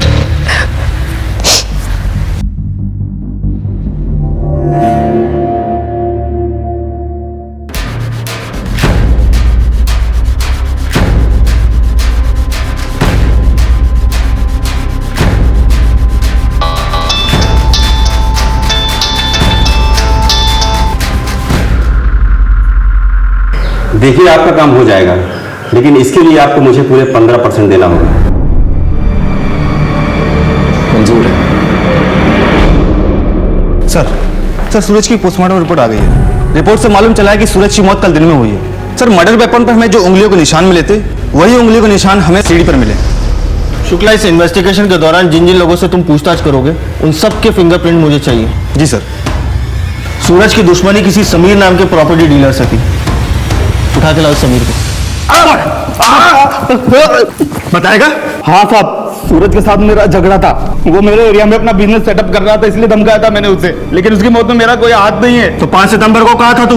जीटी रोड पर शिवा रिसोर्ट है, अपने दोस्तों के साथ पिकनिक मना रहा था। पता कर लीजिए आप। वो तो हम पता लगा ही लेंगे, लेकिन जब तक इस केस में हमें कुछ और पता नहीं चल जाता तू यहीं रहेगा। सर। हाँ शुक्ला। सर गाजियाबाद थाने से सूरज की पूछताछ के लिए टीम आई है। गाजियाबाद पुलिस। तो ये रीना सूरज की कजन है और 5 सितंबर से गाजियाबाद से लापता है। हम इसे ढूंढते ढूंढते यहाँ तक आ गए।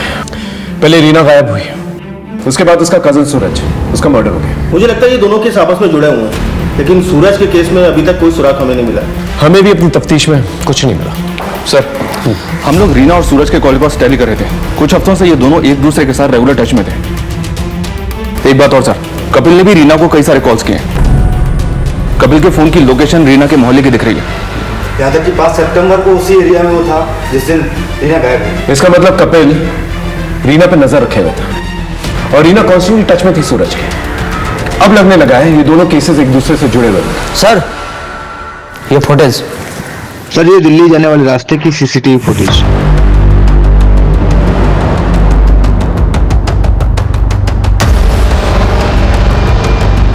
ये बूढ़ा आदमी सीसीटीवी फुटेज में क्लियर दिख रहा है और दिल्ली जाने वाले रास्ते से दिख रहा है।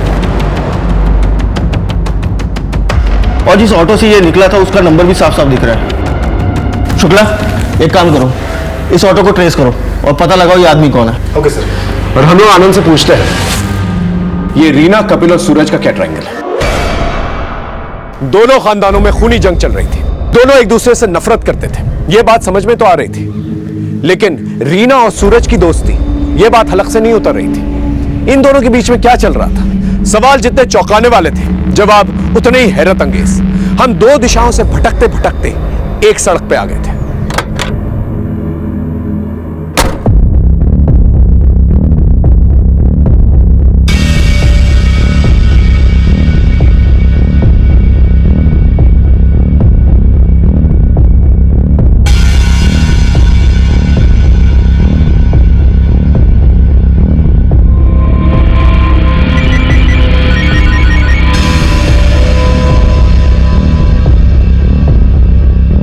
हेलो, नहीं, कुछ दिनों तक मेरे को भी फोन मत करना। मैं खुद आकर मिलूंगा और तुम्हारा सारा हिसाब चुकता कर दूंगा।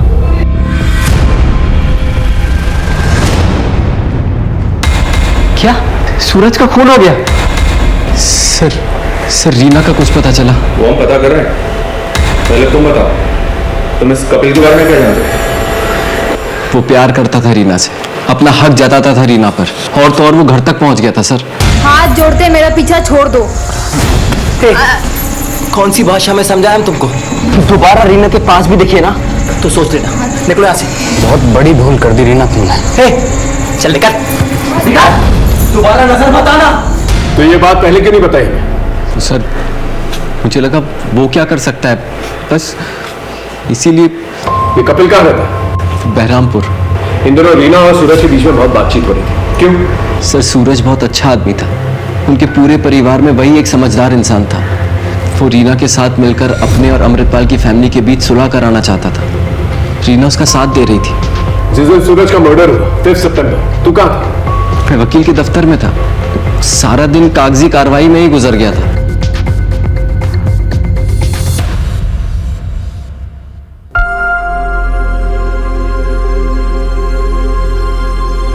जो हुआ सो हुआ माँ, भूल जाइए।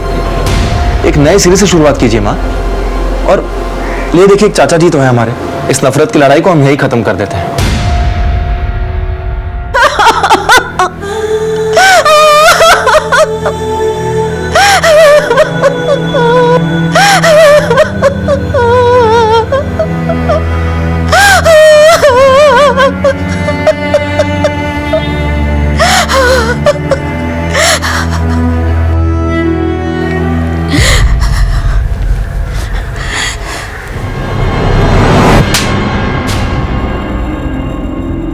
तूने यहाँ आने की हिम्मत कैसे की? हमें बर्बाद करके अब तमाशा देखने आया है? तूने ही मारा ना मेरे सूरज को। हम तो यहाँ आपका दुख बांटने आए थे दीदी। दुख भी तुम ही देते हो और बांटने भी तुम ही आते हो। निकल जाओ यहाँ से। पर भी तेरे कलेजे में ठंडक। तूने कहा था ना मुझे यहाँ आने के लिए, करा दी ना मेरी बेइज्जती। मैं तुम्हारी शक्ल कभी नहीं देखूंगा।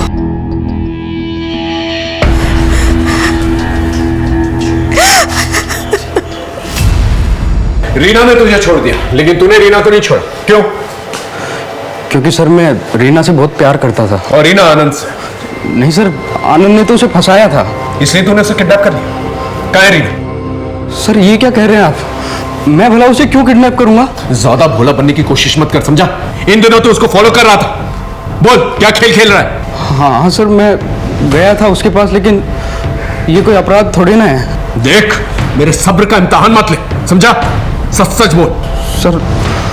सर रीना और आनंद के झगड़े चल रहे थे, तो मुझे लगा कि शायद रीना को अपनी गलती का एहसास होगा कि उसने आनंद को क्यों चुना, और मुझे लगा कि वो मेरी जिंदगी में दोबारा वापस आ जाएगी, इसलिए मैं उसके आसपास रहता था। 5 सितंबर को कहाँ था तू? सर मैं अपने गांव हिसार गया हुआ था, तो वहां से आया तो मुझे पता चला कि रीना गायब है। तेरी हर एक बात को चेक करेंगे, जरा सा भी छूट निकला ना तो देख लेना। शहर छोड़ के मत जाना कहीं। अब जा। हम हर एक लीड को फॉलो कर रहे थे, सबसे पूछताछ कर रहे थे, दोनों केसेस को जोड़कर देख रहे थे, यहां की संभावना वहां, वहां के लिंक को यहां, लेकिन कुछ भी हाथ में नहीं आ रहा था। फिर एक ऐसा मोड़ आया जिसने हमारी परेशानी और भी ज्यादा बढ़ा दी।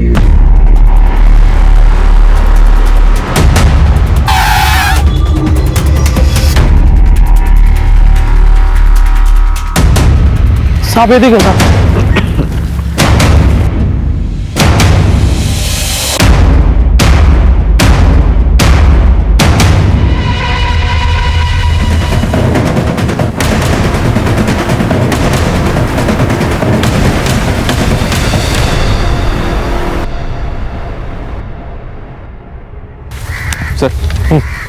रीना को मारने का किसी के पास क्या कारण हो सकता है? कारण तो है मनीष। अमृतपाल के पास रीना ने भागकर शादी की, कपिल के पास रीना उसके हाथ आते आते निकल गई, और आनंद के पास इनके बीच में झगड़े जो हो रहे थे। मुझे तो रीना के भाई सचिन पे भी शक है, क्योंकि रीना की मौत से सीधा फायदा है उसका। और इन सबसे हटकर रीना का पास्ट सबसे बड़ा कारण। लेकिन सर, कपिल की अलावा ही चेक किया हमने, वो अपने गांव हिसार में ही था। जरूरी नहीं हर इंसान जो अपना काम खुद ही करे, वो किसी और से भी करवा सकता है। इन दोनों परिवारों के बीच में काफी तनाव था। एक परिवार में जग्गू का इनकाउंटर हो जाता है और सूरज की हत्या, और दूसरे परिवार में रीना की हत्या। इन सब परिवार वालों की एक लिस्ट बनाओ, इन सब पे नजर रखो, इनकी कॉल हिस्ट्री निकलवाओ। कोई तो है जिस परिवार के पीछे पड़ा हुआ है।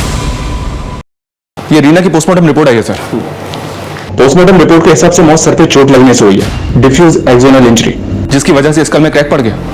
परिवार वालों से कुछ पता चला? हमने हर एक मेंबर के कॉल रिकॉर्ड्स और उनकी मूवमेंट्स चेक किए। एक बात सामने आई है सर, ये अमृतपाल दोनों ही मर्डर्स के दिन गाजियाबाद में था, और हर बार कुछ घंटों के लिए उसका फोन भी बंद था। सूरज की पत्नी अंकिता की ये बात झूठ थी सर कि वो मायके में थी, जबकि उसका फोन गाजियाबाद में ही राजनगर में एक्टिव था, और अक्सर वहीं एक्टिव रहा है। रीना के भाई सचिन के भी कॉल रिकॉर्ड्स हमने खंगाले सर, उसमें 1-2 नंबर्स ऐसे सामने आए हैं जिन पर इसने उन दिनों कई सारे कॉल्स किए हैं। हम चेक कर रहे हैं। एक काम करो, अंकिता को थाने बुलाओ और इस अमृतपाल और सचिन पे नजर रखो। एक एक को घेरते हैं। इस बूढ़े आदमी को तुमने अपने ऑटो से छोड़ा था ना? हाँ साहब, इसको यमुना विहार में छोड़ा था साहब, बहुत जल्दी में था साहब। 50 रुपए की जगह सर 100 रुपए दिया। और कोई बात नोटिस की तुमने? सर इसके पास एक ब्लैक कलर की बैग थी साहब। तुम उस जगह ले जा सकते हो जहाँ वो उसे छोड़ा था? जी साहब। चल, ये रहे तुम्हारे कॉल रिकॉर्ड्स। हमसे झूठ क्यों कहा तुमने कि तुम्हारे पति के मर्डर के दिन तुम अपने मायके में थे, जबकि तुम गाजियाबाद में थे, राजनगर? क्या छुपा रहे? सर वो मेरा किसी के साथ अफेयर चल रहा है। लेकिन तुमने तो कहा था कि तुम्हारा पति एक अच्छा इंसान है, तुम्हारी अच्छे से देखभाल करता है, फिर ये अफेयर? सर मैं सूरज को बहुत प्यार करती थी, लेकिन मुझे उससे पति का सुख नहीं मिल पा रहा था, इसलिए सर मेरे कदम थोड़े बहक गए थे। कौन है? क्या नाम है इसका? मेरे कॉलेज का ही दोस्त है सर, अनिल। और उसके साथ मिलकर तुमने सूरज की हत्या कर दी? सर ये आप क्या कह रहे हैं? सूरज के साथ ऐसा करने का मैं सोच भी नहीं सकती। और सर ये बात आप भी जानते हैं, जिस वक्त सूरज की मौत हुई उस दिन राजनगर में थे हम दोनों। सर मेरी बात का यकीन कीजिए। हमारे पास शक की भी वजह है और यकीन की भी। हमारी नजर है तुम पर।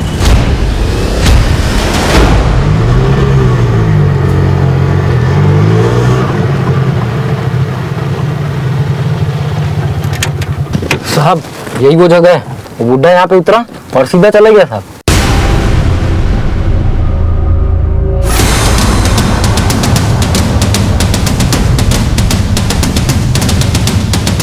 सारे एरिया को छान मारो।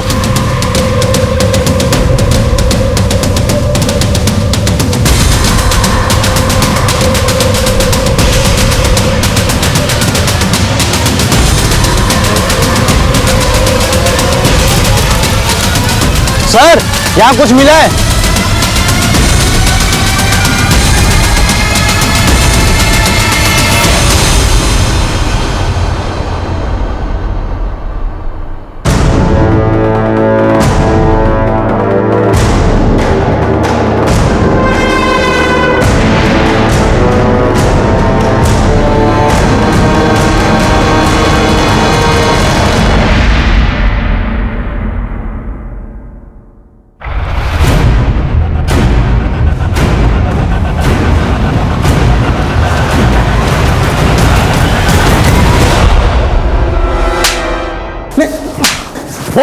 इतने पैसे लेके कहां जा रहा था तू? रीना के मर्डरर्स के पास?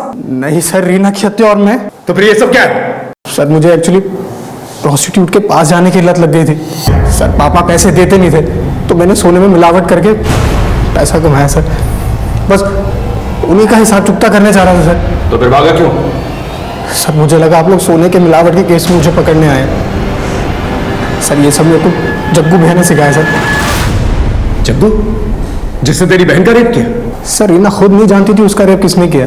सर उस हादसे के बाद पापा ने उसे घर में कैद कर दिया था, और सर हम लोग को बाद में पता लगा कि वो प्रेग्नेंट है।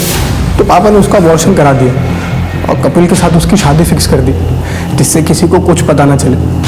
कपिल शादी करने के लिए तैयार था, लेकिन तब तक रीना भाग गई थी और पुलिस को जग्गू की लोकेशन भी पापा ने दी थी, जिस मुठभेड़ में वो मारा गया।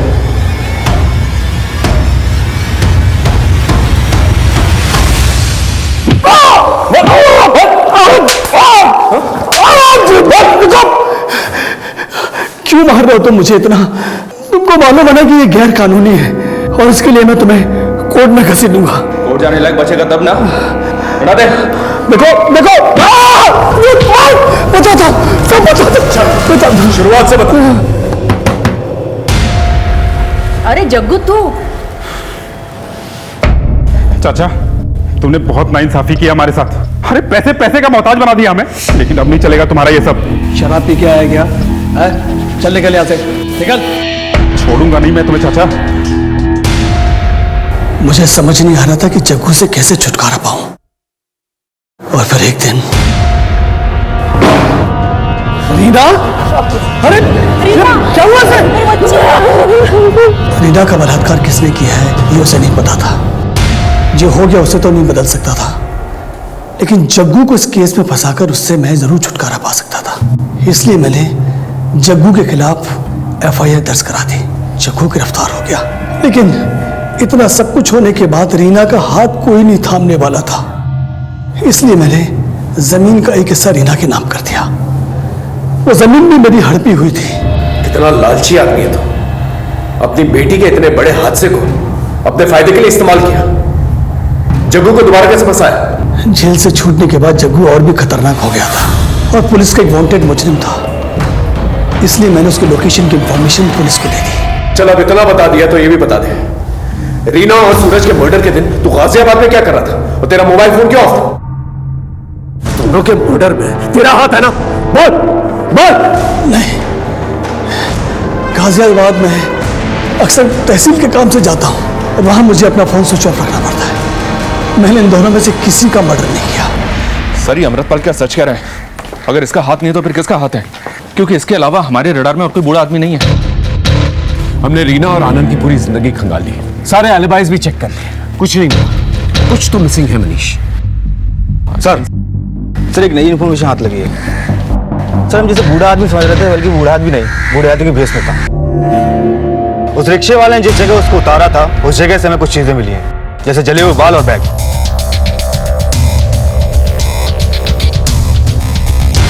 और एक बात सर हमें इस पे जो उंगली को निशान मिले हैं ये वही है जो हमें सीढ़ी और सब्बल में मिले थे। अब ये कौन हो सकता है सर? सचिन, कपिल, आनंद या कोई और? लेकिन सर इन सब के रिकॉर्ड्स इनके अलावा ही हमने ऑलरेडी चेक किए, सब ठीक है। मनीष तुमने सुना अमृतपाल ने क्या कहा? कुछ स्टेटमेंट्स बड़े काम के होते हैं। एक काम कर मनीष। Okay sir.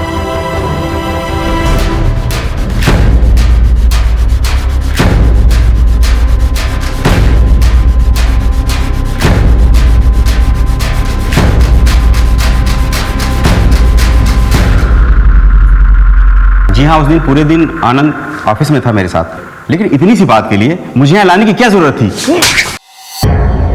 जरूरत थी क्योंकि हमने तेरी थोड़ी सी हिस्ट्री निकाली। तूने उस रिकवरी एजेंसी के खिलाफ कोई केस ही दर्ज नहीं किया। 5 सितंबर को तो ऑफिस में भी नहीं था, ऊपर से तेरे खुद के खिलाफ जालसाजी के कई कंप्लेंट्स हैं। अब अपनी वकालत खुद करेगा या एक अच्छे वकील को बुलाओ? दरअसल मैं प्रॉपर्टी के कुछ फेक डॉक्यूमेंट्स बना रहा था। किसके प्रॉपर्टीज के?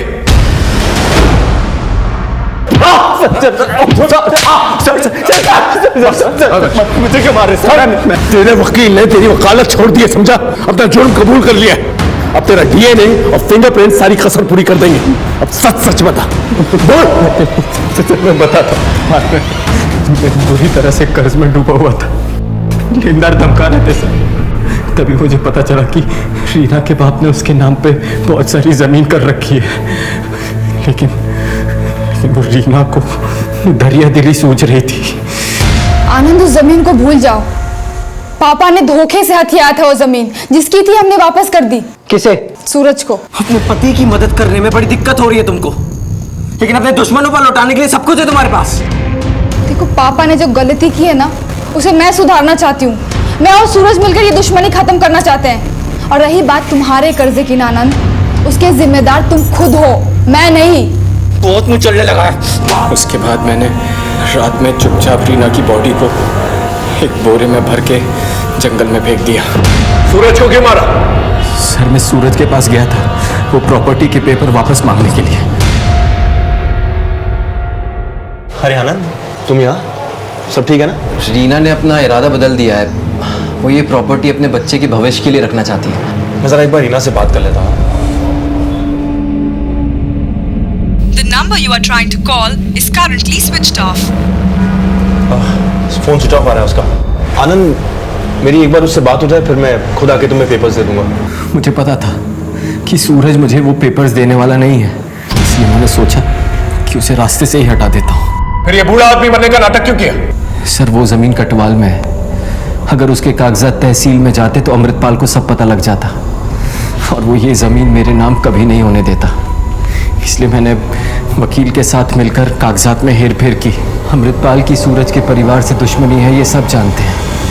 इसलिए मैंने उसके जैसा हुलिया बनाया और सूरज पर नजर रखना शुरू कर दी। और मर्डर वाले दिन अपना मोबाइल वकील के यहाँ छोड़कर मैंने सूरज को अपने रास्ते से हटा दिया। फिर मैंने सूरज के घर जाकर उसके घर की तलाशी ली और वो डॉक्यूमेंट्स ले लिए। यमुना विहार में जाकर मैंने अपनी वेग और मेकअप का सारा सामान जला दिया। रीना का बलात्कार क्यों किया?